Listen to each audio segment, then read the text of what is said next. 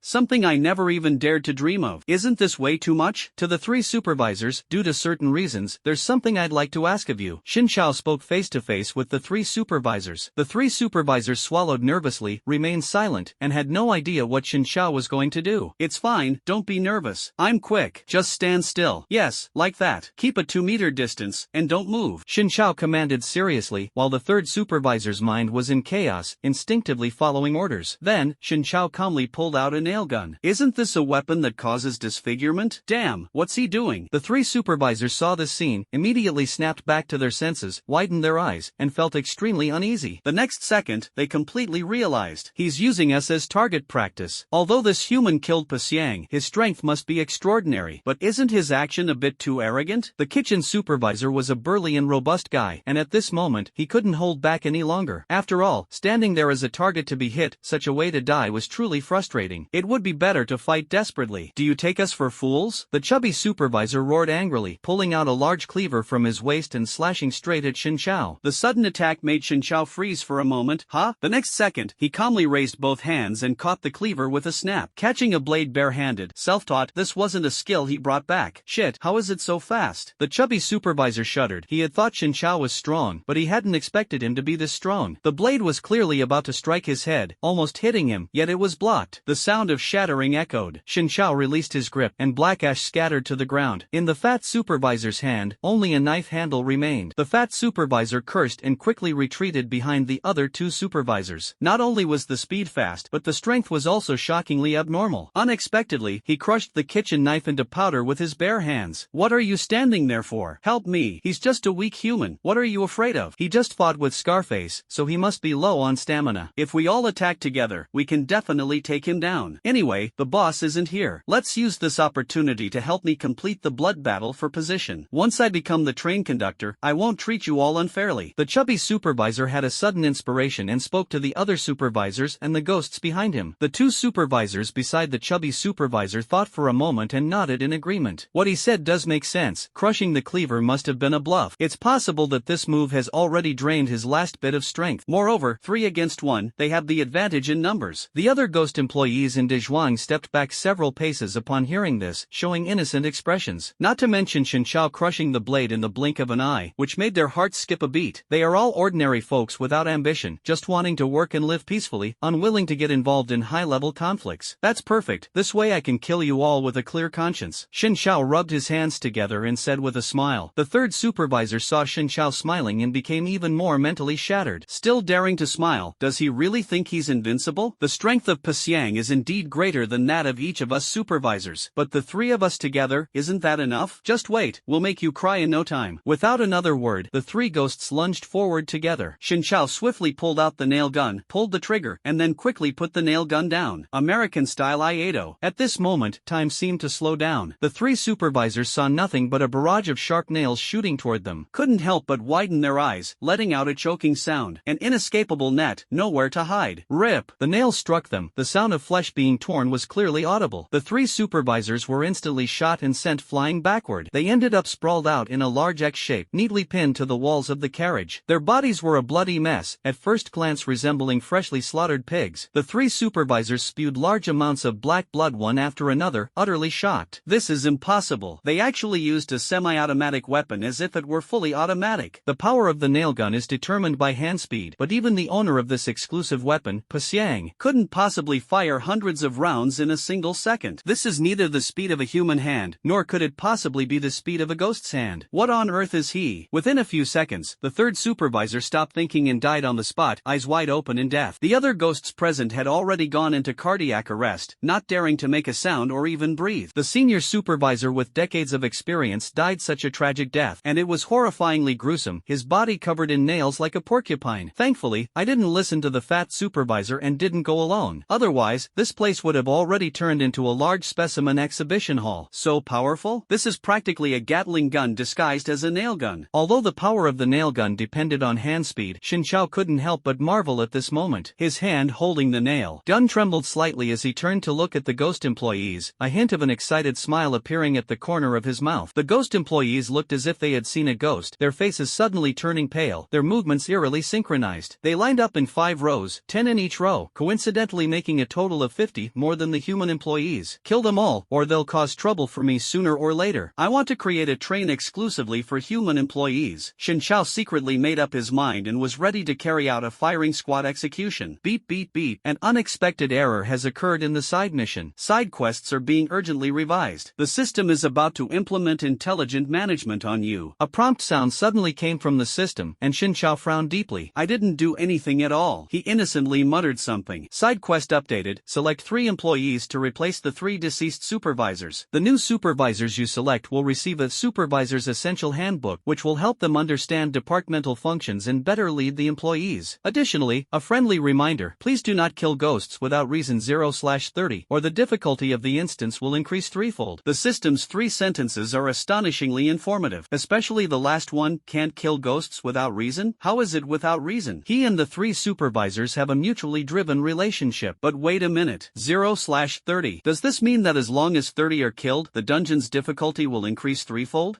Sounds pretty exciting. Then if converted, killing 50 would mean a fivefold increase, wouldn't it? Adding in killing some passengers, it might even soar to tenfold. Please restrain yourself. At most, it can only increase threefold. Killing more ghosts not only brings no benefit but will also affect your reward calculation. Xin Zhao was still calculating when the system suddenly issued a stern warning. Can you reduce my reward settlement, let me kill more ghosts, and increase the dungeon difficulty to 5 times? No other reason, the reward settlement is secondary. I mainly want to experience the gameplay process. Xin Zhao pondered for a moment. Since the system was so intelligent and could even understand his inner thoughts, it wouldn't hurt to negotiate some terms with it. These terms sounded silly, but they were actually all part of his plan. After all, the increased difficulty of the dungeon will definitely bring more side quests and hidden tasks. The reason he says definitely instead of possibly is because he is a second playthrough player and knows the mechanics of the dungeon from the previous life. In short, the difficulty and rewards are proportional. Unless the system is not only intelligent but also omnipotent and strips away all extra rewards, even if the reward settlement decreases, he will still make a guaranteed profit by completing the additional tasks. The system heard Xin Chao's request and immediately refused outright. Xin Chao instantly confirmed that this system was clearly not omnipotent, otherwise, it wouldn't be unable to restrict an ordinary person like him and would have already taken action against him. So, he continued to probe. Then can I? No. The response came immediately. Then I'm begging you, don't ask anymore. It's really not possible. Xin Chao. It seems I can't make things difficult for the system. It's speaking with a sobbing tone, so this job must not be easy. Then I'll just kill 30. Fine. Just 30, not too many, really. Xin Chao silently said to the system in his heart. Subsequently, he waved his hand grandly at the ghost employees in front of him, releasing invisible flames. Whoosh! The first 3 rows of ghosts were instantly burned to nothing, not even ashes remaining, departing peacefully and painlessly. The speed was so fast that even the system couldn't react. The last 2 rows of ghosts were instantly dumbfounded. My colleague? How did they disappear all of a sudden? Could it be a connection issue? Congratulations, you have killed 30 ghosts and earned the reward, punishment of tripling the difficulty of the instance. The system was already somewhat delirious at this point. Xin Chao nodded and said with a smile, thank you. Then he looked at the remaining 20 ghosts and announced, due to special reasons, the rest of you can survive. However, also due to special reasons, I'm giving you a break. Go cool off somewhere else, don't let me see you. If you can't swallow your anger, you can challenge me to a fair duel to reclaim your position. Or, if you're a bit more cowardly, you can get off the bus with the passengers and never come back. Though I wouldn't recommend doing that either. After Xin Chao finished speaking, a faintly contemptuous smile appeared at the corner of his mouth, his mockery evident. Those ghost employees froze on the spot as if they had been petrified, standing there stiffly. This is not a holiday. It's clearly being fired. No, to be more precise, it's being exiled, even being kicked off the bus. Although being exiled is better than being directly eliminated, at least you can still survive. But they owe 3 months' wages, who's going to settle that for them? Thinking of this, the ghosts could only silently wipe their tears, not daring to make a sound. They could only wait for Xin Chao's permission to leave, then walked away dejectedly. Only De Zhuang was left at the scene, standing there in a daze. Who am I? Where am I? I don't know anything. In just 10 short minutes, such an absurd incident broke out on the train. The supervisors were wiped out, most of the employees were killed, and the rest were all forced to take leave. Maybe I'm the only normal ghost left on this train? Thinking about how humans had completely taken over the train, and how he, a lone ghost, had to bear the pressure, De Zhuang couldn't help but tremble, feeling utterly at a loss. Xin Chao turned to look at De Zhuang. De Zhuang, as if doused with cold water, shuddered violently. Boss, I'm innocent. Xin Chao patted him on the shoulder and comforted him. I know, don't be afraid. I just forgot to ask you earlier. When will the train owner return? Tomorrow night. De Zhuang quickly replied. That's good. What do you mean? Xin Chao nodded with a smile. Meet him then and have a good chat. After hearing this, De Zhuang had already guessed his intentions. Have a good talk? If we don't fight within 5 seconds of meeting, I lose. What kind of weirdo is this new boss anyway? First day as a train conductor, second day as a boss? At this rate, won't he become a ghost king in a month or 2? Thankfully, for now, it seems he doesn't have any improper thoughts about me. Xin Chao gathered everyone at this moment to prepare for selecting new supervisors. Everyone saw a ghost standing next to him, drenched in sweat, along with 3 ghost corpses hanging on the wall. They were instantly shocked and secretly exclaimed, "This is unbelievable." Currently, the supervisor positions for the service department, kitchen department, and train fuel department are vacant. I plan to select 3 supervisors. If there are professionals, please step forward. If not, I'll just randomly pick 3. Xin Chao got straight to the point as soon as he spoke. Everyone fell silent. A few seconds later, a burly man with a thick neck and a big big head raised his hand and said, "My name is Manhwa, and I've been a chef for 18 years. Really? That's great. You're now the head of the kitchen. Could you make me a special meal every day? I haven't had a proper meal in years." Shin Chao asked expectantly, "Since you're a top chef, wouldn't it be a waste not to take advantage of that?" Moreover, he hoped that all employees would have a special skill, which would not only help him as the train conductor but also make him happier. No problem, leave it to me." Wang Hua quickly nodded, extremely excited. To suddenly become a supervisor and even the personal chef of a big shot, this treatment was even better than being a 5-star chef in the real world. It was simply a once-in-a-lifetime stroke of luck. But wait, the big shot just said they hadn't eaten in years. What's going on here? The next moment, a supervisor's handbook was placed into Wang Hua's spatial backpack. He didn't think much and quickly took out the manual to read it carefully. After Wang Hua, no one else spoke. Shin Chao casually picked 2 other people and pushed them into supervisor positions. The 2 who were chosen didn't know whether they were lucky or unlucky, but they still obediently took out the supervisor manual and studied it carefully. 2 minutes later, Shin Chao divided the employees, with about 6 people in each department. The system immediately sent a notification. Task completed, skill old acquaintance acquired, 500 experience points, 10,000 ghost coins. Friendly reminder, experience points can be used to upgrade skill levels. Friendly reminder 2, the large amount of experience points you gained from killing monsters earlier has been stored in your backpack.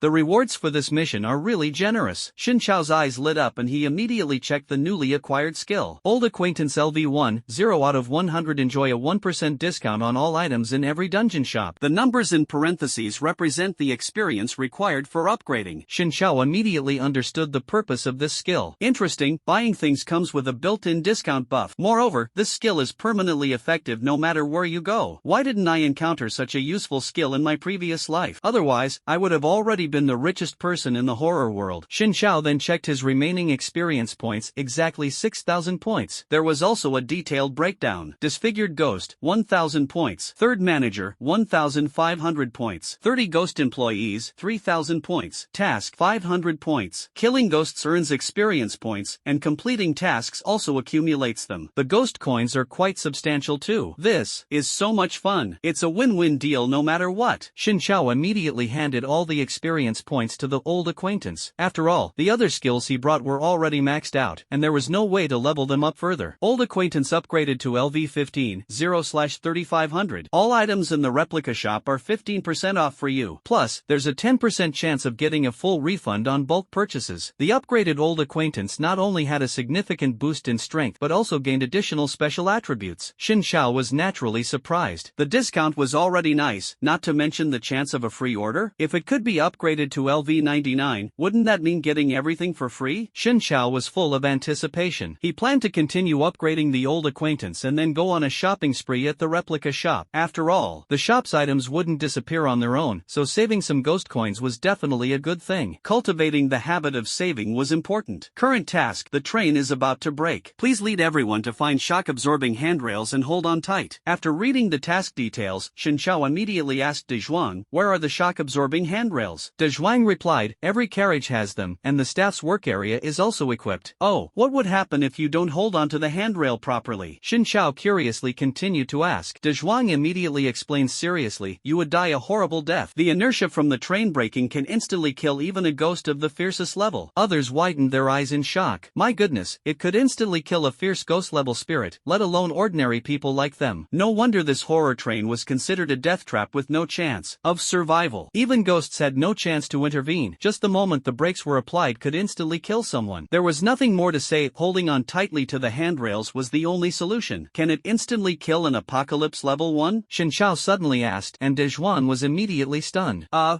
Well, I don't know, probably not. Then I should be fine. De Zhuang looked completely confused. "Boss, what do you mean?" Seeing De Zhuang's puzzled expression, Shin Chao smiled faintly and reassured him, "It's nothing, let's go hold the handrail first." De Zhuang nodded, not daring to ask more. Shin Chao called everyone over, and the group followed him toward the train carriage. He actually had no other intention, he just wanted to test whether he could withstand the impact of the train braking. Who knows, he might even trigger a hidden mission. Anyway, this action definitely wouldn't count as sabotaging the mission. He wasn't randomly killing ghosts. Once they reached the carriage, everyone held onto the handrails and lined up in a row, like facing a wall. Woo woo woo! A deep rumble came from the train, the sound resembling an ancient horn, carrying a hint of eeriness and strangeness that weighed heavily on the listener's heart. Shin Chao timed it perfectly, and just as he felt the train was about to break, he suddenly let go of the handrail with both hands. Everyone was dumbfounded by his action. What was the big shot trying to do? Just moments ago, he was holding onto the handrail faster than anyone else, and now he was suddenly courting death? But the brakes could instantly kill a ghost of the ferocious level, and yet the train braked sharply, interrupting everyone's thoughts. The carriage shook violently as if it had crashed into a mountain wall, causing a dizzying sensation. Almost everyone felt a splitting headache and nearly vomited. The next moment, everyone instinctively turned to look at Xin Chao. They saw him standing steadily, neither retching nor having a headache, as if nothing had happened. Instead, his brows were tightly furrowed, seemingly deep in thought. Why don't I feel anything at all? Xin Chao turned to question De Zhuang. De Zhuang was momentarily speechless, his face deathly pale. He had never seen such a scene in his entire life. All these years, he had never encountered someone who could withstand the damage of a sudden stop, not only surviving but also remaining completely unharmed. Was this person human or ghost, or was the boss neither human nor ghost? I don't know. De Zhuang panted heavily, responding nervously. Xin Chao shrugged, feeling a bit disappointed. He had thought that even if the brakes couldn't hurt him, they should at least make him feel something. If the sensation was moderate, he could treat it as a massage to relax his muscles and improve circulation. Unfortunately, there was no massage, and the hidden task wasn't triggered either. No way, I don't believe there's no hidden task. I'll come back next time for the brakes. Xin Chao thought firmly. If it doesn't work once, then try twice. After all, the brakes didn't even strain his back. Boss, the passengers are about to board. Shouldn't we start working now? De Zhuang reminded, pointing outside the vehicle. Xin Chao turned his head and saw the doorway crowded with all kinds of ghosts. They were drooling, their faces twisted and ferocious, appearing extremely hungry. Task completed, earned 5,000 ghost coins, 100 experience points. Current task, after passengers board, eliminate potential threats on the train. Hint 1, from now on, when your subordinates eliminate threats on the train, it will also count as your kills. Tip 2, this task has no time limit. It will only end after you eliminate all threats, and it won't affect your ability to trigger other tasks during this period. Task 1 updated, and Xin Chao was instantly overwhelmed with excitement. How satisfying, just what I wanted. Unlimited time to kill ghosts, I can slaughter them from the front of the train to the rear. Moreover, in the future, when employees help kill ghosts, their kills will count as mine. Saves time and effort. Plus, I can take advantage of some small perks. The security department is now strong enough in combat power. In that case, can't we have the security department help complete the task and fight on two fronts? It's decided then. Have you all finished reading the manager's manual? You all know what to do, right? Xin Chao turned to look at the various managers and asked. Got it, got it. The supervisors immediately nodded in response. Alright, the security department stays, the other departments return to their posts to prepare for work. The crowd dispersed in a rush, leaving only the security department behind. You will patrol the train next. If you encounter troublemakers, take them out directly, no survivors. Report to me immediately if you can't handle it. Understood? Xin Chao instructed De Zhuang. De Zhuang quickly nodded. Understood. If anything happens, I'll inform you via the walkie-talkie. Alright, you guys go ahead. After giving brief instructions, De Zhuang led his team away. Xin Chao turned around and saw 5 people still standing in front of him. Oh, right. Xin Chao then remembered that he was the head of the cleaning department, and these 5 people were his department's employees. Follow me. He led the 5 back to the employee standby room, which was their starting point.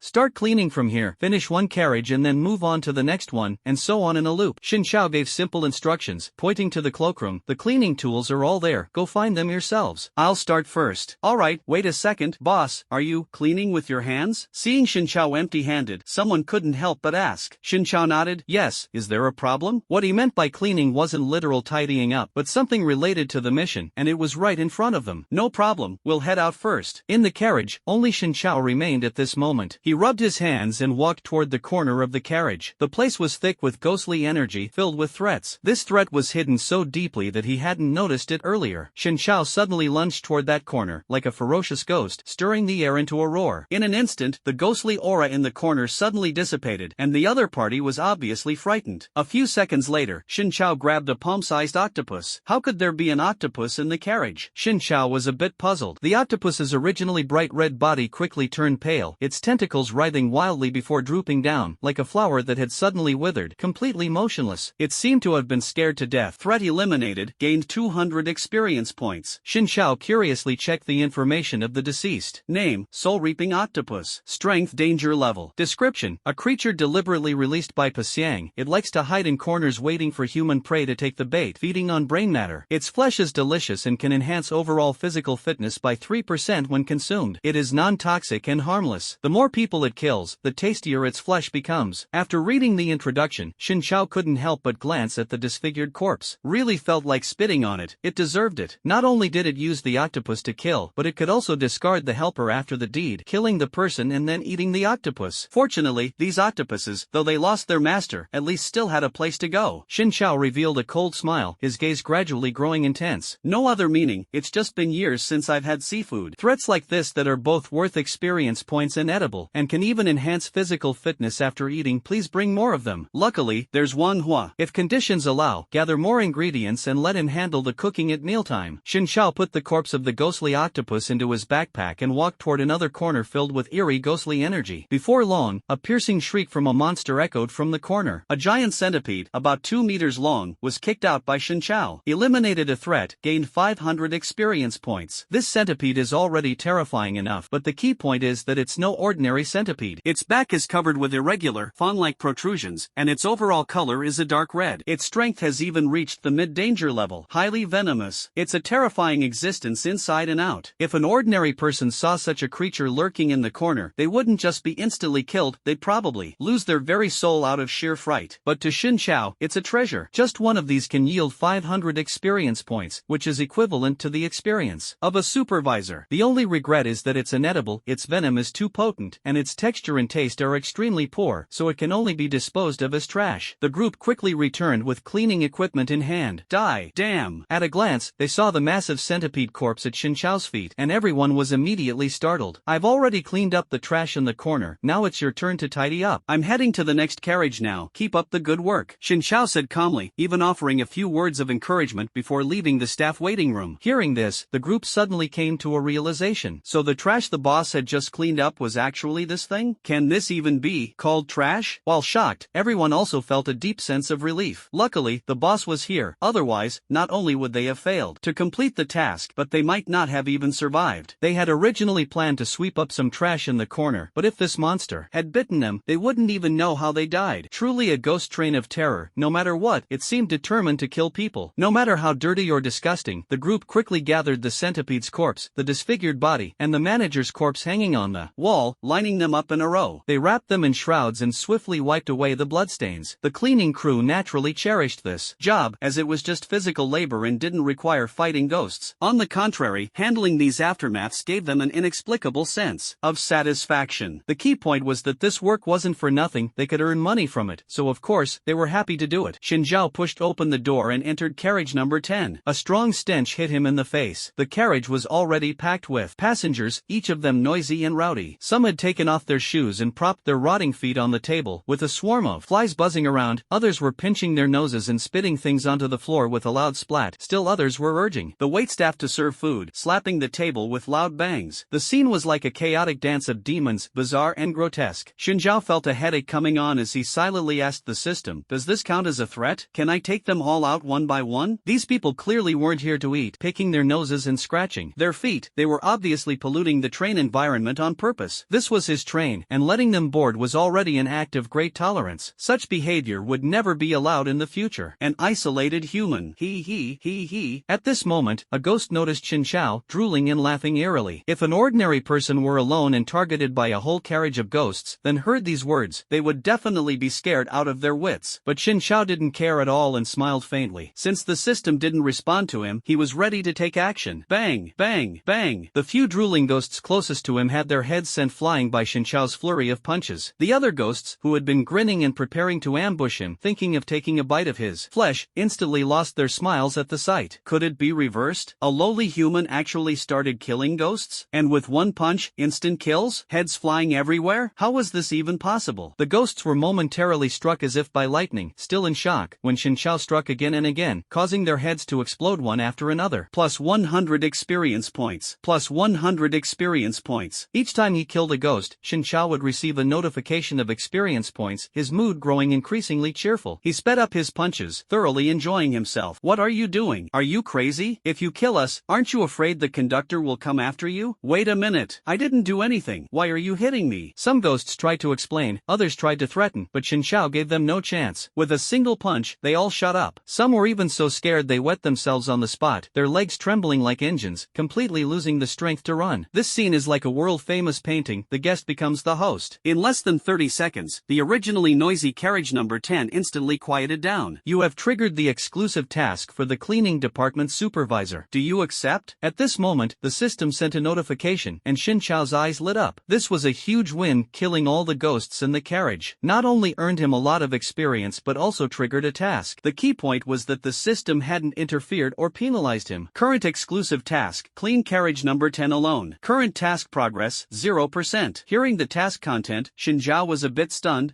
It wasn't that he found the carriage full of corpses difficult to clean, but rather that this task seemed particularly unusual, purely a physical job. It just so happened to align perfectly with his role as the head of the cleaning department. Let's get started. He wasted no time and immediately began cleaning the carriage. Of course, he didn't plan to clumsily sweep with a broom but instead used a little trick, releasing an invisible flame into the carriage, instantly incinerating all the corpses and flesh. Current progress, 22%. Current progress, 36%. More than 20 minutes passed, a time neither long nor short, and carriage number 10 had become impeccably clean. Not a single drop of blood remained in the corners, leaving no trace that passengers had ever been there. Current progress 100%. Task completed. Earned 30,000 ghost coins, 3,000 experience points. The rewards were quite generous. The effort of more than 20 minutes was absolutely worth it. Although his clothes got dirty, he didn't care at all. If every carriage could be cleansed of ghosts like this and another task completed, the day's earnings would be astronomical. Full of anticipation, Xin Chao pushed open the door to carriage number 9. In contrast, carriage number 9 appeared much calmer. The service department had evidently prepared meals for the ghost passengers here, who were devouring their food ravenously. Upon closer inspection, most of the plates contained either watery porridge-like substances or severed limbs crawling with maggots. Xin Chao frowned slightly, not out of disgust at the scene, but because he found it hard to make a move. After all, these ghosts were quietly eating their meals and posed no threat to him. So, will killing them result in system penalties? If not, can I gain experience? Wait a minute. A thought suddenly flashed through Xin Zhao's mind. Why not deliberately cause trouble for them? If he provokes them, won't he be seen as a threat? That way, he could justifiably kill them. After all, the system doesn't prohibit causing trouble for ghosts. Do it! Xin Chao revealed a wicked smile, already raring to go. Serious warning, excessive killing of innocent passengers will result in the immediate collapse of the instance. The next moment, the system's stern voice came through. Upon closer listening, it seemed to carry a hint of trembling amidst the severity. Xin Chao was instantly stunned, silently asking the system in his heart, "You're not joking, are you?" "No, no." "Are you sure?" "Absolutely. Please go and kill those ghosts that deserve it and stop killing the innocent." Xin Chao shrugged, ending the conversation. It seemed he couldn't randomly pick fights with ghosts anymore. Since the system had advised him so kindly, he naturally had to follow the rules. After all, if the instance collapsed, all his efforts would truly be in vain. "Hey, are you the cleaner?" At this moment, not far from Xin Chao, a gaunt ghost suddenly shouted loudly. Hearing this, Xin Chao instinctively nodded. "Yes. Why are you only here now? It's so dirty here that you can't even move your feet." The gaunt ghost complained angrily. "Sorry, I was dealing with some important matters just now and arrived late." Xin Chao responded politely on the surface, with a smile on his face, but inside he was overjoyed, his heart almost leaping out of his chest. Now there's work to do. Although he couldn't actively seek trouble with ghosts, being provoked by one wasn't a bad thing. He originally thought the ghosts in this train car were quite well behaved, but it turned out there was some fun to be had. The more, the merrier. Important matter? You, a cleaner, have an important matter. Get over here and clean up the mess under my feet. The gaunt ghost slammed the table, pointing at the trash scattered all over the floor, shouting angrily. At this moment, its mood was similar to Xin Chao's, equally agitated. It planned to take advantage of the weak human bowing down to sweep the floor and bite off one of his ears as a pre-dinner snack. Not only did it think this way, but the other ghosts were also waiting for the gaunt ghost to launch an attack, hoping to seize the chance to taste some fresh human flesh and blood. This is not without reason. It is the rule of the ghost train that passengers help the conductor supervise the staff. If any mistakes in their work are discovered, they are encouraged to report and expose them, and if necessary, even help the conductor teach them a harsh lesson. This guy showed up so late to clean, it's only right to teach him a lesson. Not even bringing cleaning tools? You really don't want to work anymore. Go to the corner, grab the tools, and kneel down to clean the floor for me. If you don't listen, I'll report your laziness to the conductor. The emaciated ghost gave orders while threatening. Yes, clean the whole time on your knees, or I'll report you for being late. Come to me later and polish my shoes, or I'll report you too. Why don't we just split him up directly? I'm practically drooling. Poof. Hearing the words of that gaunt ghost, the other ghosts also had a sudden inspiration and began to make threats. Some even skipped the formalities and spoke bluntly. The entire carriage of ghosts was pointing and gesturing at him. Xin Chao not only didn't get angry but was so excited he was about to explode. These are all verbal threats against me, and they're even about to make a move. How could this not count as a threat? Thank you all for being so enthusiastic and proactive. I won't hold back. I'm about to start. System? You saw it too. It's not me looking for trouble. They started it first. He asked the system twice but got no response. Xin Chao instantly felt much more at ease. Alright, everyone, don't worry, I'll start cleaning up right away. After calming things down, Xin Chao picked up the broom and dustpan from the corner and walked up to the emaciated ghost. I'll give you one chance to clean it up yourself. A smile still hung on his face, but he coldly uttered these words. All the ghosts were instantly stunned. How could it be completely different from what they thought? Normally, shouldn't this guy be kneeling and begging for mercy? Clearly, it should be scared to death. And logically speaking, this human is a cleaner, yet they made the passengers clean up the trash themselves? Are they crazy? This isn't just disobeying orders, it's defying the natural order. It seems he can't wait to be devoured by everyone. Food? Are you joking with me? Ha ha ha. The emaciated ghost immediately burst into unrestrained laughter. The surrounding ghosts also laughed uncontrollably, completely treating Xin Chao's words as nonsense. A ghost even took the opportunity to grab the knife and fork on the table, attempting to launch a sneak attack on Xin Chao from behind. Sigh, I give you a chance, but you're really useless. Xin Chao shook his head, sighed, and made his move directly. Slash! The sound of blood and flesh tearing echoed, with a large amount of blood splattering on the car windows, curtains, and the faces of every nearby ghost. The originally laughing, emaciated ghost suddenly froze, because its head was already gone. All the ghosts fell silent at the sight, their laughter abruptly stopping. Even breathing became difficult. Instinctively, they looked toward Xin Zhao. He was seen weighing the dustpan in his hand, the trash inside making a dull clattering sound. Upon closer inspection, the trash turned out to be the withered ghost's head. All the ghosts gasped sharply. An elderly ghost almost had a heart attack. What on earth is going on? A weak human actually killed a ghost? And it's the kind that smiles on the surface, but the next second takes off your head and kills you instantly? Something's wrong. This isn't right. It must be a ghost. This passenger is filthier than garbage, so I just helped clean him out. Oh, by the way, it's not just him. Everyone here isn't exactly clean either. Xin Chao said with a cheerful smile, his words very straightforward. The old ghost with a weak heart fainted on the spot. The remaining ghosts all experienced cardiac arrest, standing dumbfounded in place. They wanted to run, but found their legs trembling so badly that they couldn't stand steady, completely out of control. The scene was identical to the passengers in the previous carriage, a perfect repeat performance. Xin Chao turned his head to look at the ghost holding a knife and fork, intending to ambush him, and revealed a cold smile. Come on, shall we go together later? The ghost froze, and just as it was about to say no, thank you, the next second its head was chopped off by Xin Chao. With a clang, the head was thrown into the dustpan. Someone's been killed. Someone's been killed. Quick, notify the train conductor. Several ghosts who could still stand suddenly shouted and got up to flee. Xin Chao almost couldn't help but laugh out loud and directly chased after them. A strong gust of wind swept through the corridor. The two fleeing ghosts suddenly stopped in their tracks. They found that no matter how hard they tried, they couldn't move. Where can we find the conductor? Xin Chao's voice suddenly came through, causing the two ghosts to tremble all over and turn their heads to look. They saw Xin Chao already standing between them. At this moment, they were being lifted into the air like little chicks, their arms and legs flailing wildly before they could react, making their movements extremely comical. You can't kill us. Otherwise, if the conductor finds out, you're finished. Yes, even if you can kill us easily, going against the conductor will only get you instantly killed. Although they didn't know exactly who Xin Chao was, the two ghosts still mustered their courage to issue their final threat. Xin Chao sighed. In truth, he didn't want to give them any hope. I am the conductor, and the conductor is me. Xin Chao spoke the truth. Upon hearing this, all the ghosts opened their mouths wide. If this is true, doesn't it mean that disfigurement equals certain death? A one-on-one duel in exchange, the kind where you die miserably? No wonder there's been no sign of that scar-faced ghost all day. On second thought, that's absolutely impossible. Although the scar-faced ghost is sinister and treats both humans and ghosts poorly, its strength is undeniable. Coupled with its cunning and treachery, its position as the train conductor hasn't wavered in decades. But thinking carefully, that human just now managed to decapitate two ghosts in an instant. And those were dangerous level ghosts. In their ghost circle, there was indeed an urban horror legend about humans being able to take off ghost heads, but no one believed it, as it was just a legend. But today, this legend has been completely shattered. Someone actually did it. This is definitely not a legend. I want to clarify, I didn't kill anyone just now. I killed ghosts. Xin Chao clarified, exerting force with both hands, and the two ghosts he was holding immediately flew up, their heads smashing into the ceiling. Thud, thud, two sounds, their heads shattered into pieces. Flesh mixed with blood splattered onto some ghosts' plates and into their soup. Please, don't kill me. I'll do anything. The ghost closest to him clasped its hands together, trembling as it pleaded. Can do anything? Then what exactly can you do? Xin Chao asked with a curious smile. Usually, he was quite kind and willing to listen to everyone's thoughts. I'll clean up the trash myself. No need for you to step in. The ghost hurriedly spoke, bending down to pick up the dirty trash at his feet. Shin Chao nodded, and then, this won't do, right? Won't do? Oh, if it won't do, I can pay money instead. The ghost quickly pulled out a stack of ghost currency and placed it on the table, continuing to plead, just treat it as a fine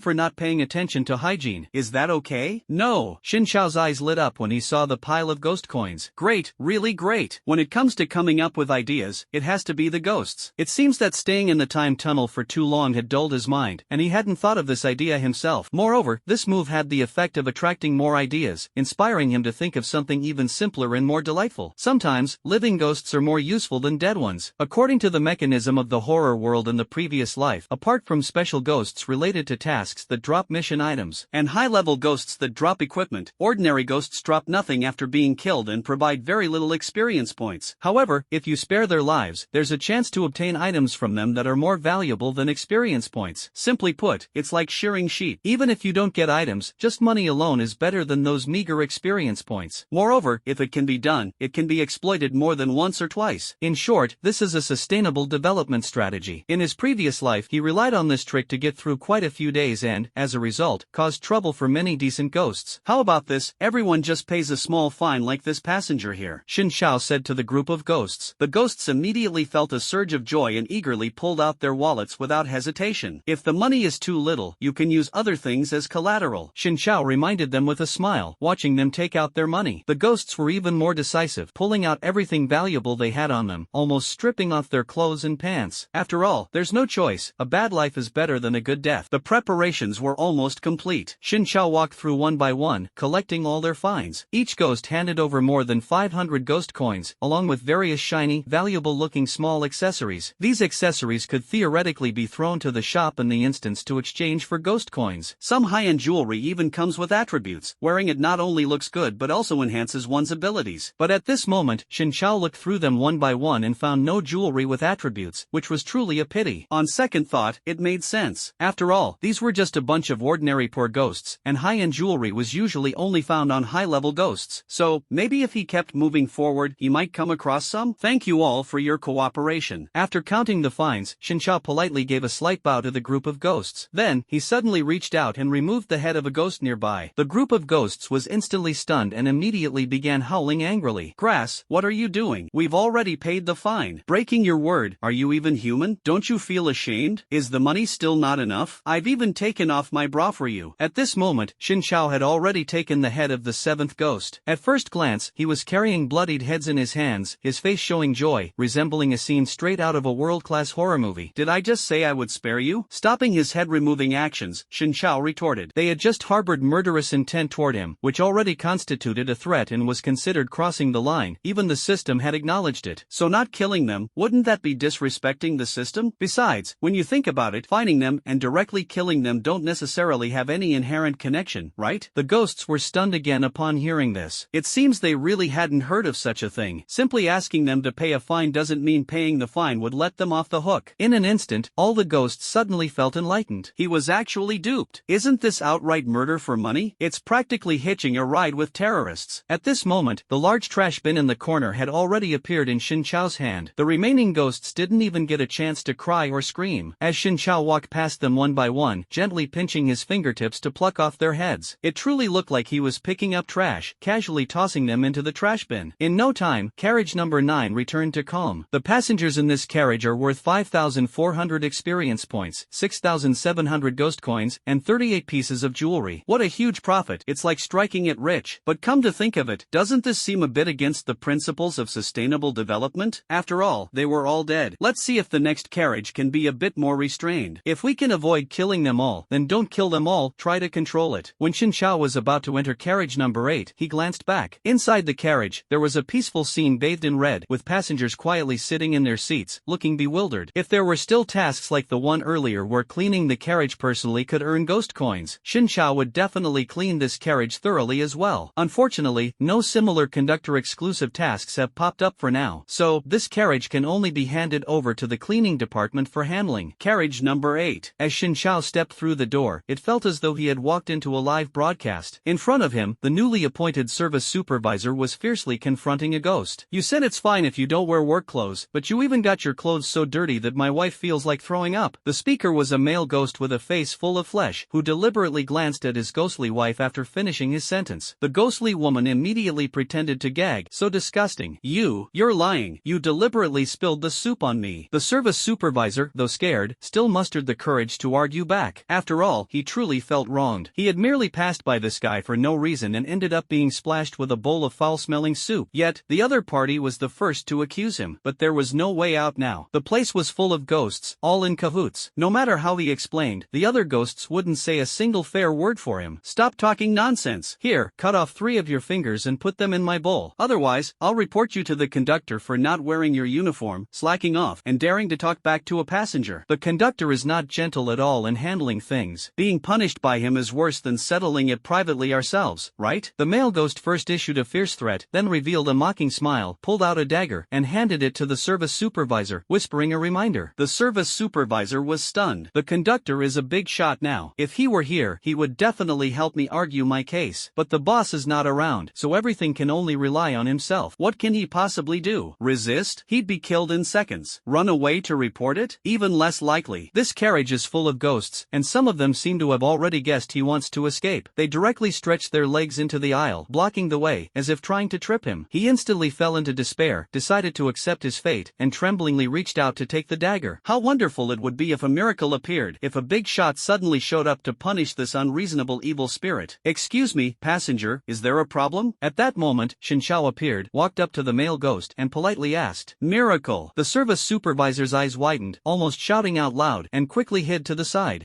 What are you doing? This has nothing to do with you. The male ghost glanced up and down at Shinshao and said disdainfully, "I am the conductor of this train. How could it have nothing to do with me when there's a quarrel between staff and customers?" Shinshao responded earnestly. Hearing this, the male ghost, his ghostly wife, and the ghost passengers in the carriage all widened their eyes in disbelief. The conductor of the ghost train is actually a human? Are you kidding me? Are humans nowadays so bold? Lying without even blushing. More than half of the ghosts in the car couldn't help but burst into laughter. The service supervisor, however, swallowed hard. They are really bold, actually daring to mock the boss to his face. Isn't it only right for them to be taught a lesson? But oh well, if he hadn't seen it with his own eyes, he wouldn't have believed anyone saying instant kill a ghost was a real thing. Wait, am I actually worried about the ghost's well-being? Am I not normal anymore? The service supervisor scratched his head, swallowed hard, and obediently stood behind Shinshao. Useless. At least try to act the part. Did you forget you're still holding a broom, you lousy cleaner? The ghost couple bantered back and forth, and the entire carriage was instantly filled with a cheerful atmosphere. The train conductor is also the head of the cleaning department, Shinshao reminded. He decided to be straightforward. You two are professional scammers, aren't you? Do you know what happens when you try to scam my employees on the ghost train? Are you too deep into the role? Really think you're the train conductor now? Do we not know who the train conductor is? We're old friends with the train conductor. How about this? Since you claim to be the conductor, why don't you have the security throw us out? Can't do it? Then leave your limbs behind, and as for your body, I'll share it with the other guests. Hee. The ghost couple, though not making a move, didn't waste words either. They directly presented their terms to Shinshao, their faces full of confidence. That might be worth a try. Shinshao's eyes lit up, and he nodded. Since the conditions were proposed by the customer, they naturally have to be met. Coincidentally, it's also time to try out the substitute attack. Brother Zhuang, come to car number 8. Shinshao took out the walkie-talkie and said briefly, "On my way." De Zhuang replied almost instantly. In less than 10 seconds, heavy footsteps came from the other side of the carriage. De Zhuang quickly arrived in front of Shinshao with the security team. All the passengers, including the ghost couple, experienced extremely intense emotional changes within these short 10 seconds. From the silence when Shinshao took out the walkie-talkie to the shock of the sudden appearance of the security team. "Boss, I was just patrolling the neighboring carriage with my team. What happened here?" De Zhuang first reported the situation and then inquired. Shinshao raised his chin and said to the ghost couple, "These two just tried to scam our employee." De Zhuang's eyes immediately turned red upon hearing this. "Boss, you decide how to deal with them. What else can we do?" "Of course, kill them. Otherwise, leave them to keep harming others?" Shinshao's expression remained calm, yet he spoke the harshest words. As soon as the words fell, Da Zhuang's shovel fiercely struck the male ghost's face, directly slicing off half of his head. Plus 200 experience points. The system notification immediately sounded. The half-head fell into a certain ghost's plate, with brain matter and blood splattering everywhere, landing on dozens of ghosts. The ghostly woman screamed, and the surrounding ghosts trembled all over, their faces instantly turning pale. He wasn't bluffing. This guy can really call security. How is this possible? Who would have thought a human could become a train conductor. And who would have imagined the new conductor to act so decisively and terrifyingly? It was just a scam, yet he came up and killed someone. Isn't it said that the customer is always right? Can't you just turn a blind eye to some of the customer's behavior? I quit. The scene at this moment was like a terrorist hijacking, all the ghosts huddled together, not even daring to breathe. I'm sorry, conductor, I won't dare to do it again. Please, I beg you, let me go. Faking accidents was my husband's idea, it has nothing to do with me. The ghostly woman clasped her hands together, pleading desperately, even trying to shirk responsibility. Enough talk, die. De Zhuang had no intention of listening to her nonsense, raising the shovel high, ready to strike down. The next moment, Shen Xiao immediately stopped him, muttering under his breath that he almost forgot sustainable development. De Zhuang immediately put down the shovel, bowed to Shen Xiao, and obediently stood behind him. Shen Xiao smiled as he stared at the ghostly woman and said, "Madam, you wouldn't want to end up like your husband, would you?" Yes, I beg you, just spare me, I'll do anything," the ghostly woman pleaded with a tearful face. Shen Xiao got straight to the point. Then pay up. This is the new rule of the ghost train, fines. Alright, I'll pay. How much? Upon hearing it was just a fine, the ghostly woman immediately showed a glimmer of hope in her smile and reached into her bag to prepare for payment. Wait a moment, let me calculate. Boom! Shen Xiao pondered and said, "First, talking back to my employee, a fine of 100,000. The ghostly woman was instantly stunned, and the surrounding passengers were also confused. A fine for talking back to an employee? Is this a mistake? Are you serious? And fining 100,000 all at once, if this isn't robbery, what is? What? Is there a problem? I haven't finished speaking yet." Shen Xiao looked at her in confusion. The big and sturdy man behind him was also very perceptive, staring intently at the ghostly woman, gripping the shovel so tightly it creaked. The ghostly woman shivered in fear of the big man. "No problem, please continue speaking. Secondly, my emotional distress compensation, no need to elaborate on that, right? Moreover, you dirted my employee's casual clothes and almost got physical right in front of me, completely disregarding my presence. Also, the two of you ate so messily, leaving trash all over the place, which affected the overall atmosphere of the train. Additional penalty. Adding it all up, not much, just 500,000. After Shen Xiao finished speaking, the ghostly woman almost turned to stone on the spot. The surrounding passengers were even more puzzled. Are these penalties something a normal person could come up with? Compensation for emotional distress? What kind of absurd logic is that? Logically, shouldn't the compensation go to the waiter? And what's with all this nonsense? None of it makes any sense. An employee not wearing a uniform but showing up to work in casual clothes is somehow justified? This is blatant favoritism. And what's this about eating messily? Isn't that to be expected? Aren't the waiters and cleaners supposed to help tidy up? Are passengers paying to eat here only to be policed? Not even a single piece of trash can be thrown on the floor? That's just too outrageous. Even a state banquet wouldn't have such strict rules. Conductor, I don't have that much money. I only brought 30,000 with me on this trip. The ghostly woman shakily pulled the money out of her bag, her eyes brimming with tears, sweat streaming down her face. You can use other items as compensation, such as your wedding ring. Shen Xiao immediately replied, his gaze locked on the ring in the ghostly woman's hand. The ghostly woman immediately took off the ring and also helped her husband beside her remove his ring. Jewelry, all of it. I saw it just now. Shen Xiao then pointed to the ghostly woman's handbag. The bag was glittering with gold, extremely conspicuous, and he noticed it at a glance. The ghostly woman felt as if her heart was being pricked by needles, but she still took out all the small trinkets from her satchel one by one. The once bulging satchel instantly deflated. "Hurry up, don't delay the driver's work, or don't blame me for being rude." Big Zhuang continued to threaten from the side. The ghostly woman nodded repeatedly like a pecking chicken, holding a large handful of trinkets in her hands and offering them to Shen Xiao. The passengers neither dared to lose their temper nor make a sound at this moment. It seems they had misunderstood the train conductor earlier. What is this if not robbery? Isn't this outright robbery? What on earth has happened to the terror ghost train? After just a few days away, how has the train been taken over by terrorists? Is there no justice left? After collecting 30,000 ghost coins and over 20 pieces of jewelry, Shen Xiao felt extremely satisfied. Although he didn't manage to find 50,000 in cash, the value of this ghost couple was already close to that of all the passengers in the previous carriage combined. Perhaps the passengers in this carriage are generally wealthier than those in the last one? It seems he must continue extorting, no, fining. This still doesn't add up to 50,000. Shen Xiao put away all the fines and said to the ghostly woman. His intuition told him that he could still squeeze her a bit more.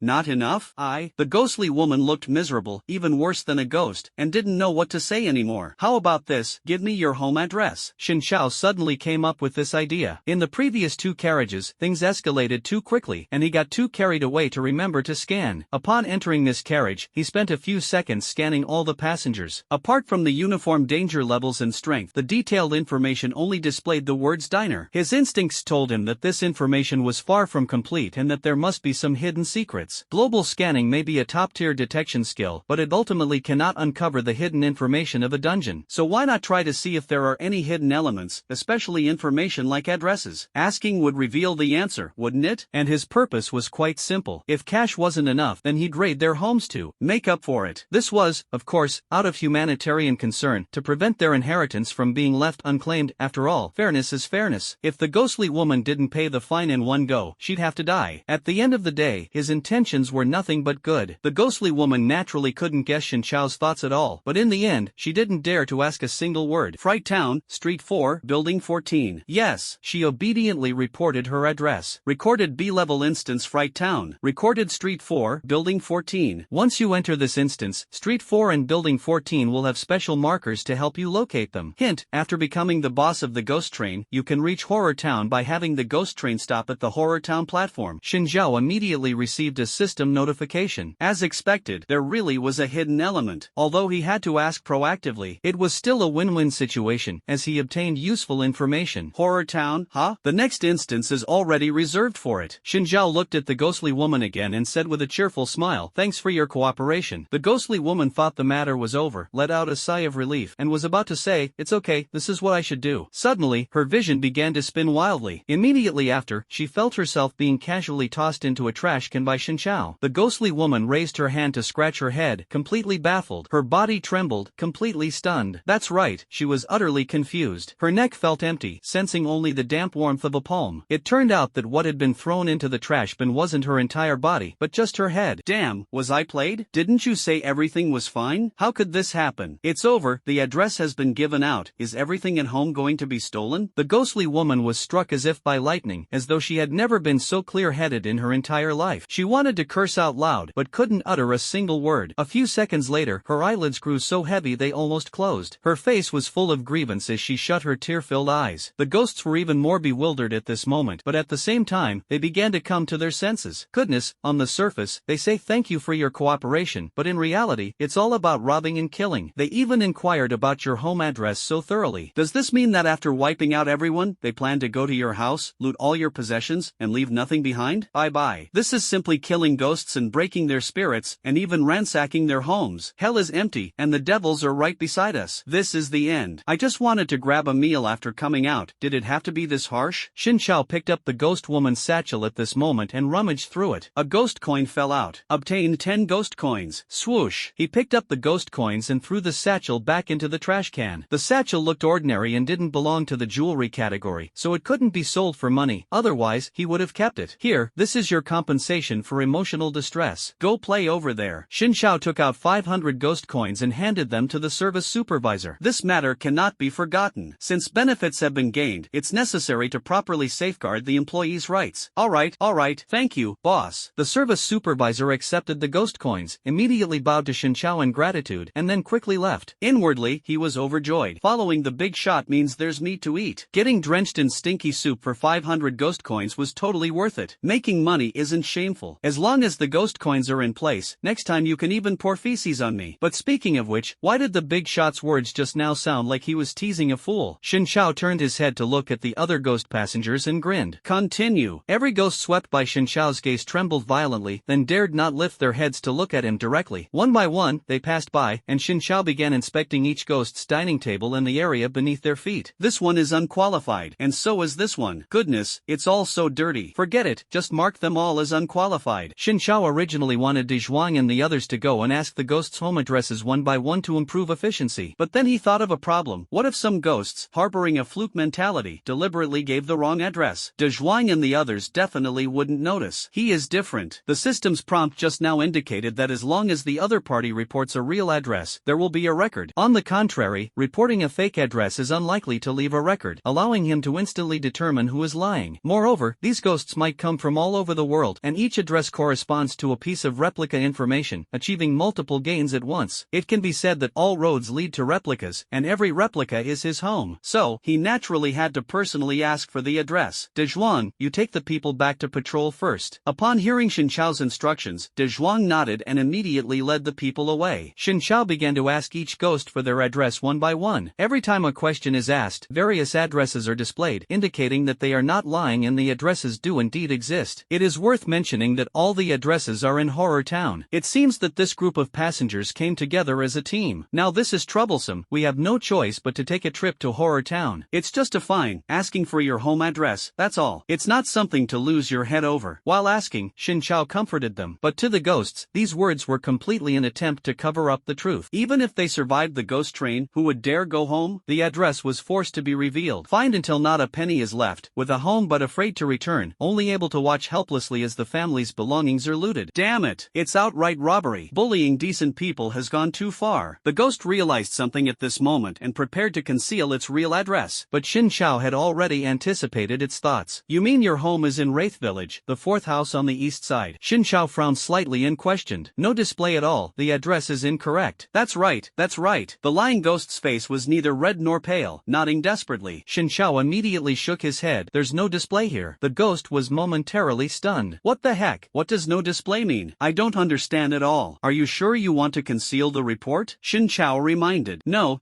I'm telling the truth. The ghost stuttered while speaking, but still remained stubborn. The next moment, Xin Chao waved his hand and directly took off its head, throwing it into the trash can. There was no choice. Disobedience comes at a price. He usually only gives the other party one chance. The other ghosts witnessing this scene almost had their hearts stop, their souls nearly flying out of their bodies. You don't know until you act, and once you act, you're startled. This strength probably leaves Scar far behind by several blocks, doesn't it? Perhaps Scar died the same way back then? Hint, you killed an innocent ghost. Dungeon collapse progress increased by 10%. The system suddenly delivered a prompt. Xin Chao's body froze for a moment. Does this make sense? Actually, it does make quite a bit of sense. Apart from that ghostly couple, the remaining passengers indeed posed no threat to him. At most, they were just a joke to him. After all, he appeared in this carriage too quickly and acted swiftly. By the time they reacted, they were already quite frightened. Sigh, still need to find a way to deal with all of them. After all the wool that could be sheared has been sheared, and keeping them serves no purpose. Conductor, these dining table rules were announced too abruptly. At least give us some time to react and tidy up. At this moment, a ghost raised its trembling hand and said weakly. Xin Chao turned his head to look at it, a glimmer of light flashing in his eyes. Tidy up? That's right, they should be given some time to clean up the trash. Then let's play a fun little game. Speaking of which, whenever I hit a bottleneck, there's always a ghost to help brainstorm ideas. Not bad, seems like I need ghosts to guide me to develop my mind. Oh, that's true, my bad for overlooking it. Thank you for your valuable suggestion. Let me think about how to deal with you all. Alright, okay, accepted. Although they didn't know what Xin Chao was going to do, the ghosts instinctively breathed a sigh of relief after hearing him say that. Alright, I'll give you 1 minute to clean up all the trash. If you clean it up within a minute, there will be no fines, and you won't have to give up your address. On the contrary, except for your life, all your family assets must be mortgaged to me. Ha, 1 minute? As soon as Xin Chao finished speaking, the ghosts almost exclaimed in unison. Only 1 minute to clean up the trash? Isn't this just fooling ghosts? 2 kilograms of explosives wouldn't be enough to clear this up. What? Is there a problem? Isn't this just giving you time to react? Xin Chao immediately clapped his hands and urged, hurry up, if you don't act now, it'll be too late. The countdown has already started. Hearing this, the ghosts instinctively started moving and began tidying up. Treat a dead horse as if it were alive, even if it's just for 1 minute. What if it works? That would not only save your life but also protect your property. Watching the ghosts kneel around him, picking up piles of trash. Some ghosts even directly swallowed the trash, skipping the step of throwing it into the bin. What's more, they even licked the soup off the ground without leaving a single drop. Xin Chao almost couldn't help but burst out laughing. This scene felt so familiar, it was absolutely hilarious. If other players saw this, they might not laugh, but they'd definitely be dumbfounded for a long time. In stereotypes, the ones crawling on the ground like dogs to pick up trash to eat can only be humans. This move is too outrageous, it's completely an insult to ghosts. Insulting ghosts is much harder than killing them. After all, ghosts believe in settling scores on the spot. When would they ever let you insult them and then give you a chance to escape? If it's about killing ghosts, at least you can launch a sneak attack, simple and direct, no unnecessary words. A minute passed quickly. Xin Chao shouted, stop. All the ghosts immediately stopped what they were doing. Scanning around, most of the ghosts had bulging mouths, as if their throats were blocked and they couldn't swallow. All right. A barely noticeable curve appeared at the corner of Xin Chao's mouth. He said to the ghosts with mouths full of trash, swallow it. The ghosts immediately looked a bit embarrassed. If they could still hold it in their mouths, would they swallow it down? But considering that doing so would certainly do no harm, they immediately began to act. Dry choking, forceful swallowing. As long as it doesn't choke them to death, they keep swallowing desperately. More than half of the ghosts ghosts were choking so hard their eyes rolled back, only recovering after forcefully patting their throats. I've swallowed it all. Is that okay? Yes, that's fine. Only after all the ghosts had swallowed the trash and opened their mouths for Shin Chao to inspect. Shin Chao nodded slightly, but hesitation appeared on his face. A few seconds later, he continued, but you are not qualified. Ha, why? We clearly did everything you told us to. The ghosts widened their eyes, completely unable to comprehend, and began voicing their protests. I told you to swallow the trash, but I never said that swallowing it would mean you passed. Shin Chao spread his hands in explanation, wearing a smile so infuriating it made people want to punch him. As soon as he finished speaking, the ghosts were rendered speechless, overwhelmed by the urge to shout, "Am I an idiot?" on the spot. You didn't even pass yourself, so why make us eat trash? Are you insane? This was clearly a deliberate humiliation. Then he casually found some excuse to declare them unqualified, robbing them and ruining their lives. What terrible luck to encounter someone like this. They were so furious they cursed him in their hearts. Do you have any questions? Shin Chao asked curiously as he saw the group of ghosts trembling with anger and breathing heavily. He knew very well that they were furious, but he didn't want them to make a move against him. After all, that would count as a threat. Killing them would be fine, but he hadn't even collected the fines or asked for their addresses yet. Killing them outright would be such a waste. Fortunately, they all seemed to value their lives. Despite their faces contorting with rage, none of them showed any intention of speaking or acting out. Some ghosts even secretly wiped away tears, as if they had suffered a great injustice. After all, they weren't stupid. If they made a move, they might not even have to wait for the security department. The new train conductor would probably take their heads off first. In short, as long as the green hills remain, there's no fear of running out of firewood. A few seconds later, the group of ghosts finally regained their composure, their eyes glistening as they looked at Shin Chao. No objections, right? The ghost who just mentioned the address, pay the fine again. The rest of you, hand over your addresses and fines, Shin Chao announced to the group of ghosts. The ghosts dared not slack off and began handing over their fines and addresses. Having learned from the earlier example, they naturally didn't dare to conceal anything. They even handed over all their possessions, fearing that if they underpaid even a single ghost coin, the conductor might casually kill them. Soon, all the ghosts had paid their fines and provided their addresses. Thank you all for your cooperation. Please continue to actively cooperate with the train's operations in the future. Keep things clean and tidy while eating, and if you could wash your plates after eating, that would be even better, Shin Chao said with a smile before turning and leaving. The passengers in carriage number 8 narrowly survived. As soon as he walked away, the ghosts immediately collapsed into their seats, their clothes soaked with sweat, gasping for air as if on the verge of exhaustion. Wait a minute, did he just say to wash the dishes? The next moment, they all suddenly snapped to attention. This wasn't a hint, it was clearly a direct order. With his temper, it might just be another one of those terrifying games where not washing the dishes within a minute could lead to death. Shin Chao had just entered carriage number 7 when a commotion erupted behind him. Turning around, he saw a group of ghosts holding bowls, plates, and spoons, charging straight toward him. Shin Chao smiled without speaking, stepped aside to make way, and even waved at them. The ghosts dared not delay, completely ignoring Shin Chao, and brushed past him directly. The ghosts in carriage number 7 also came from Horror Town. Since they were from the same town, they naturally recognized the ghosts in carriage number 8. At this moment, they had no idea of the seriousness of the situation, their faces full of confusion as they watched the ghosts from carriage number 8 running frantically. They didn't even have time to ask, nor could they stop them. What on earth is going on? Why are the neighbors running around with pots and pans? If you didn't know better, you'd think they were fleeing a disaster, huh? The ghosts were completely off guard and instead found it amusing. Good morning, everyone. I am the new conductor. Suddenly, a chilly wind swept through, followed by a deep voice introducing itself. The ghosts couldn't help but shiver and turn to look back. Shin Chao stood in the corner, surveying the surroundings with a kind smile on his face. A human? When did he appear? Why does he seem so lifeless? Like a ghost? The ghosts immediately concluded that Shin Chao was human, but at the same time, their hearts were filled with doubt. It wasn't until Shin Chao announced the 1-minute minigame, "I'll pick up the trash myself," that the ghosts were momentarily stunned, then burst into laughter, just like the scene before. No one believed that Shin Chao was really the train conductor. Shin Chao naturally had no intention of giving them the chance to mock him, especially since there were still so many ghosts in the following carriages waiting for him to issue fines. He directly grabbed the ghost closest to him. Bang! He slammed it hard against the wall. That ghost's head instantly shattered into pieces, blood splattering everywhere. Experience points plus 100. The system did not display any messages like "you killed an innocent ghost" or "dungeon collapse rate increased." Exclamation point. Clearly, at this moment, the other ghosts were extremely defiant toward Shin Chao, even wanting to threaten his life. Of course, the opportunity to kill the chicken to scare the monkeys only comes once. After frightening them, indiscriminate killing is not an option. This suited Shin Chao perfectly, as he felt heartache even killing a single ghost now. When that ghost was shot in the head by Shin Chao, the laughter of the the other ghosts abruptly stopped. The carriage instantly became deathly silent, so quiet that even the sound of a pin dropping could be heard. I'm not joking, you only have 1 minute to clean up the trash, Xin Chao reminded them, a faint smile playing at the corners of his mouth. A strong sense of fear instantly surged into the hearts of every ghost, spreading throughout their bodies. The minds of the ghosts went blank, their thoughts frozen. Their hands trembled violently, yet they still desperately cleaned up the trash on the table. In less than 2 minutes, all the ghosts in car number 7 had pale faces, holding neatly arranged bowls and plates in their hands. After Xin Chao finished asking for their addresses, they went to the back kitchen to wash the dishes. Xin Chao didn't ask for many addresses before he had already guessed the general situation. You and the ghosts in car number 8 are all from the same town, right? That's right, except for the passengers in carriage number 1, everyone else is from the same town. We came together. Ha! A ghost hurriedly nodded, as if holding it in would make them burst. Xin Chao nodded and curiously asked, did your whole town come out for a banquet? Who's getting married? There was a deeper meaning in his words, not purely a joke, but more like trying to extract more information. No, it was a dinner organized by the mayor, but he himself didn't come. He said he was taking professionals to disinfect the town and asked us to stay away for a while. Xin Chao nodded. Although it was somewhat vague, it was already a valuable clue for him. Thinking back, what a situation, every ghost in the entire carriage was from Fright Town. Swoosh, is there even a need to ask for addresses? It's practically like casually visiting houses in Fright Town. But just in case, it's still necessary to ask. If someone lives in a remote corner without route indications, it could be troublesome. By the way, the ghost in car number 1 doesn't seem to be from Fright Town. Xin Chao suddenly thought of something and turned to ask the ghost, what's the situation with car number 1? Car number 1 seems to be the driver's cabin. There shouldn't be any passengers inside, right? The ghost scratched its head and added, told us before the disfigurement. Xin Chao nodded, unable to suppress a cold laugh in his heart. That blabbermouth with the disfigurement could still tell the truth? There must be something fishy about car number 1. It's definitely not as simple as just the driver's cabin. A professional needs to be consulted. Boss, there's a group of passengers claiming you told them to go to the kitchen to wash dishes, but we stopped them. I just wanted to confirm if it's true. Xin Chao was just thinking when Dezhuang's puzzled voice came through the intercom. The professional finally took the initiative to step in. Yes, let them through. What? Xin Chao replied, then asked in return, by the way, what's the deal with car number 1? You must know, right? Of course I know. Car number 1 is a membership-only carriage, and the ghosts inside are all dignitaries and elites from around the world. Dezhuang's tone involuntarily became serious as he spoke. Xin Chao immediately became extremely excited. Sure enough, there's more to it. How could it be just the driver's cabin? Wait, dignitaries? Damn, this is awesome. I was just worried there might be some filthy rich ghosts in the carriage, but I didn't expect to run into one as soon as I asked. But no need to rush, they can't escape, and the monk can't run away from the temple either. Push all the way through, leave them as the finale, and end perfectly. Thinking of this, Xin Chao suddenly felt he could enlist Dezhuang and the others for help. Previously, he didn't let Dezhuang and the others help inquire about the address, fearing the other party might give false information. But now it doesn't matter, since all ordinary ghosts are from Fright Town. Whether it's a lie or not, going door to door in Horror Town won't be avoided. Moreover, by then they would have been scared out of their wits, and probably few would dare to hide anything. Anyway, it's a win no matter what. Missing a few households doesn't matter much. More importantly, not a single one of these ghosts can make it home alive. He also thought of a BUG, yes, or real BUG. That is the stand-in attack. After all, he can't kill ghosts for no reason, as doing so would cause the instance to collapse. But Dezhuang and the others have no such restrictions. They are originally the security department, and their duty is to maintain trained security, so fighting and killing are perfectly reasonable. So, after squeezing those ghosts dry, handing them over to the security department for handling would be killing 2 birds with 1 stone, wouldn't it? Not a single loss, and you can still get 100% experience points. System, you must have eavesdropped on my idea, right? Very reasonable, right? Thinking of this, Xin Chao couldn't help but question the system. The system did not respond, naturally implying consent. Perfect. Xin Chao then made slight modifications to the 1-minute minigame and sent it directly to Dezhuang, instructing him to implement it across the entire train as soon as possible. Got it, boss, I understand. Finish eating all the trash within a minute, or face a fine. Then ask for their address and raid their house. Dezhuang nodded repeatedly after hearing this and briefly reported his plan. In truth, his heart was trembling the whole time. The sense of immersion was too strong. If he were the customer, he might already be contemplating hanging himself, eating trash, enduring humiliation, paying a fine, and then having his house raided in the end. The level of perversion was practically on par with being disfigured. At least disfigurement wouldn't have anyone thinking about raiding your house. Fortunately, I'm not a customer. I seem to have become his sidekick instead. Dezhuang thought to himself while patting his little heart. Xin Chao continued issuing orders. The fines and address checks checks are rules set internally by us. Whether they can finish eating or not, it's considered non-compliance. If anyone defies orders, give them 2 shovels to wake them up, but try not to kill them. But if there's someone truly unyielding, sending them off is fine too. Once the address and fines are collected, have them wash the dishes to save our employees some effort. Wait until they finish washing the dishes and come back, then just kill them. The last sentence seemed to take a sharp turn, catching De Zhuang, who was taking notes, completely off guard. Huh? Kill them directly? All of them? Originally, it thought that raiding the house was already absurd enough, but it didn't expect that they wouldn't even be given a chance to leave the train alive. Even before dying, they still had to do some work. This was truly like killing the donkey after it had finished grinding, squeezing out every last drop of surplus value. Suddenly, the previous tortures that left scars seemed not so perverse anymore. They were practically refreshing in comparison. That's right, this shouldn't be difficult for you, right? Shen Chao asked. Not difficult, leave it to us, boss. De Zhuang answered without hesitation. To be honest, dealing with these passengers was something it was quite skilled at. After all, it wasn't fighting alone, it had several fully armed helpers. The reason it's called fully armed is that before starting work, it equipped each of them with a luxurious set of gear, the dangerous level weapon soul-losing iron rod and the dangerous level armor soul-losing vest. Don't even mention just wearing a vest. Even with just one piece, they could go toe-to-toe with dangerous level ghosts. When the 2 pieces are combined, there's a set bonus that boosts attack and defense by 500%. So now, the employees naturally feel fearless. With the set bonus right in front of them, given their current strength, they can easily handle one-on-one fights with ordinary ghosts or even group battles. Of course, they are deeply grateful to Shen Chao. If it weren't for meeting a big shot to guide them, how could ghosts obediently follow orders, let alone offer powerful gear for free, allowing their strength to skyrocket? Not even in their wildest dreams. The conductor wants us to kill all the passengers later. Follow me first and wait for my command before taking action. De Zhuang briefly explained to the group. After listening, their eyes lit up instantly, and a thought almost simultaneously popped into their minds. Isn't this perfect? After patrolling for a while without encountering anything, and even if something did happen, De Zhuang personally handled it. But now, with just one command from the boss, they were directly handed a major task. Although, on closer thought, it seemed a bit absurd to have to kill all the ghosts on a vehicle. It didn't matter. Killing ghosts wasn't a bad thing anyway. They could indulge in the thrill of action, had equipment for protection, a strong backer, and could even earn ghost coins. Damn it! Not going back, staying here with the boss until death. Dear passengers, the newly appointed train conductor has just issued a new rule. Everyone has only 1 minute to pick up and eat all the trash on the tables and the floor. Anyone who hasn't finished within a minute will be punished. De Zhuang continued to announce to the ghosts in the train. The ghosts were completely dumbfounded after hearing this. Not just them, the entire security department staff were also stunned. Could this even be considered a rule? Not even a ghost could come up with such an outrageous regulation. Combining this with the boss's instructions, could their punishment really be that they would be directly killed? A sudden and inexplicable fear surged in their hearts. Although they were responsible for killing ghosts, once they put themselves in the ghost's shoes, they still felt that the boss was even scarier than a demon. Are you kidding me? What if I don't eat it? What can you do to me? A ghost stood up, full of defiance, and asked. De Zhuang directly swung a shovel and struck it on the head. The ghost let out a miserable scream. Its head instantly split open, blood gushing out. The conductor also stipulated that those who disobey the rules will be dealt with directly. This time, it's just a verbal warning. Next time, I'll take your head off directly. The timer has already started. Everyone hurry up and eat. De Zhuang kept his eyes on the ghost with the cracked head while reminding the other ghosts, casually starting the stopwatch. The ghost clutched its head, panting heavily, as if ready to pounce on De Zhuang for a fight at any moment. The few people behind him were already cracking their knuckles and gripping their iron rods tightly. You're ruthless. The next moment, the ghost sat back down, grabbed a handful of trash, and stuffed it into its mouth. Its bloodshot eyes were already brimming with tears. Seeing this, the group almost burst out laughing. What a true man, able to yield and endure. This shovel completely stunned all the ghosts. In fact, they were already quite frightened by the fear of the unknown. Just like De Zhuang said, what kind of ghost is this new train conductor? And what kind of ghost are these strange rules? They knew nothing. And those security guards around De Zhuang, why were they dressed like they were equipped for a World War II horror movie? What were they preparing for? Could this train be the spark for World War III? Everything happened too suddenly, and the situation was far too deep and complex for these ordinary folks to handle. Moreover, the security team De Zhuang brought along wasn't joking around, they were genuinely ready to kill. Naturally, the ghosts didn't dare to slack off, let alone resist collectively. They could only swallow their pride and stuff the garbage into their mouths without hesitation. A minute passed quickly. Due to the prearranged setup, none of the ghosts managed to escape. They all followed the procedure, paid their fines, and reported their home addresses. In the end, the ghosts were herded by De Zhuang and his team to wash dishes. They had no choice but to obey, some even so scared they were dumbfounded. Who am I? Where am I? How did I end up being forced to eat garbage, pay fines, and report my address? And now what's going on? Why am I being made to wash dishes? Have I become a waiter? Meanwhile, in the kitchen, customers came in droves to wash dishes, forming a line and occupying the sink. Kitchen supervisor Wang Huo and his staff were pushed aside, unable to cook at all. At this moment, they were completely baffled what was going on. Passengers actually came over to wash dishes themselves? This didn't make sense. Weren't there attendants on the train? How did the roles get reversed? And why were they all crying, tears and snot streaming down their faces? Although he had no idea what was happening, Wang Huo felt a sense of relief. He had initially feared that a large number of customers would come to complain, thinking there was an issue with the food. The ghost dishes eaten by ghosts were mostly pre-prepared semi-finished products that could be served after heating. But this was his first time making ghost dishes, and he not only had to overcome the physical disgust but also ensure the preparation was flawless. After all, messing up and disappointing the big shots would be disastrous. On the other side, the entire service department staff stared blankly at the passengers coming and going, their minds completely blank, unable to process anything. They had no work to do anymore. Everything had been taken over by the ghosts. Even the plates in their hands were snatched away. Who was the real attendant here? Had they become substitutes? Even the dishes couldn't be served because no one was ordering, and it seemed the kitchen couldn't continue cooking either. Although they knew all of this was orchestrated by the big shots, and it must have been for their own good, they were deeply moved. Still, they couldn't just leave them with nothing to do. Please, give us some work to do, otherwise taking the salary feels so uneasy. For a moment, everyone in the service department was forced into collective idleness. Meanwhile, the main force continued their work. The security department advanced from the front, while Xin Chao moved in from the rear, forming a pincer movement. The entire process took less than half an hour. Except for the first-class membership carriage, passengers in the other carriages suffered a brutal cleansing. After handing over fines and their addresses, they were sent to the back kitchen to wash dishes. After another half hour or so, all the passengers had completed their tasks, washing dishes, wiping tables, mopping the floor, emptying trash bins. Even the cleaning department's work was done. But at this moment, Xin Chao looked completely innocent. After all, he hadn't given them extra work, just asked them to wash some dishes. Yet these guys were so meticulous that while washing dishes, they ended up doing a bunch of other chores. Maybe it wasn't just a strong survival instinct, but a realization, an enlightenment about the importance of personal hygiene. Not bad, acknowledging mistakes and correcting them deserves praise. Unfortunately, he couldn't personally send them off, otherwise, he would definitely go easier on them. Boss, we're here. De Zhuang and his group have already joined Xin Chao. De Zhuang placed a large burlap sack in front of Xin Chao and handed him a piece of craft paper filled with dense handwriting. This is the fine. This is the address. Xin Chao nodded. Thank you, everyone. He then put the burlap sack and the addresses into his backpack. Instantly, the ghost coins in the backpack increased by nearly 100,000, and there were nearly 100 more necklaces and pieces of jewelry. The address information of the residents of Fright Town was also updated with over 100 entries. I'll have to trouble you all again later. Thank you for your hard work. Xin Chao gave a word of advice to De Zhuang and the others, then turned to leave. Wait a moment, boss,